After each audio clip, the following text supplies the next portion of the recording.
चंद्रयान-3 के प्रज्ञान रोवर में लगे एक यंत्र ने चंद्रमा के दक्षिणी ध्रुव इलाके में ऑक्सीजन होने की पुष्टि की है। ये काम उसमें लगे पेलोड यानी यंत्र laser induced breakdown spectroscopy LIBS ने किया है। चांद की सतह पर चंद्रयान-3 का ये पहला इन सीटू एक्सपेरिमेंट था। इसके अलावा अभी हाइड्रोजन की खोज की जा रही है। अगर ऑक्सीजन के बाद हाइड्रोजन भी मिलता है तो चांद पर पानी बनाना आसान हो जाएगा। लिब्स चांद की सतह पर तीव्र लेजर किरणें फेंककर उनका एनालिसिस करता है। ये लेजर किरणें बेहद अधिक तीव्रता के साथ पत्थर या मिट्टी पर गिरती है। इससे वहां पर बेहद गर्म प्लाज्मा पैदा होता है, ठीक वैसा ही जैसा सूरज की तरफ से आता है। प्लाज्मा से निकलने वाली रोशनी यह बताती है कि सतह पर किस तरह के खनिज या रसायनों की मौजूदगी है। ऊपर दिए गए चार्ट में आपको ये सारी चीजें देखने को मिल जाएंगी जो उनके केमिकल नेम से लिखी गई हैं।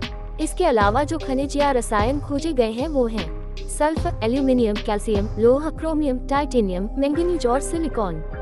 यानी इस चीजों की मात्रा कम ज्यादा हो सकती है, लेकिन चांद की सतह पर ये सभी चीजें मौजूद हैं। इसरो ये बता रहा है कि चास्टे ने चांद की सतह पर कैसा तापमान पाया। चंद्रमा के दक्षिणी ध्रुव के पास मौजूद सतह का तापमान पहली बार लिया गया है, इसलिए ये ग्राफ बेहद जरूरी है। अगर आप ग्राफ के बाएं तरफ देखेंगे तो आपको उसमें लिखा मिलेगा डेप्थ मिलीमीटर में, यानी कितनी गहराई है सतह के अंदर। ऊपर गर्मी और अंदर भयानक सर्दी। चास्टे को बाएं तरफ 0 पर रखा गया है, यानी वहाँ तापमान 50 से 60 डिग्री सेल्सियस के बीच है, जो ग्राफ में नीचे बाएं से दाएं घटते से बढ़ते क्रम में है। नारंगी रंग की लाइन पर नीले बिंदु चांद की सतह का तापमान बताते हैं। चास्टे जहां 0 पॉइंट पर है, यानी वह चांद की सतह पर तापमान नाप रहा है, वो 50 से 60 डिग्री सेल्सियस के बीच है। लेकिन ठीक उसी सतह के नीचे 10 सेंटीमीटर अंदर पारा -10 डिग्री सेल्सियस है।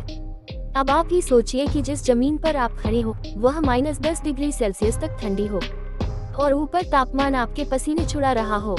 ऐसा में क्या जी पाना आसान है? जैसे जैसे आप सतह की गहराई में जाएंगे तापमान कम होता चला जाएगा।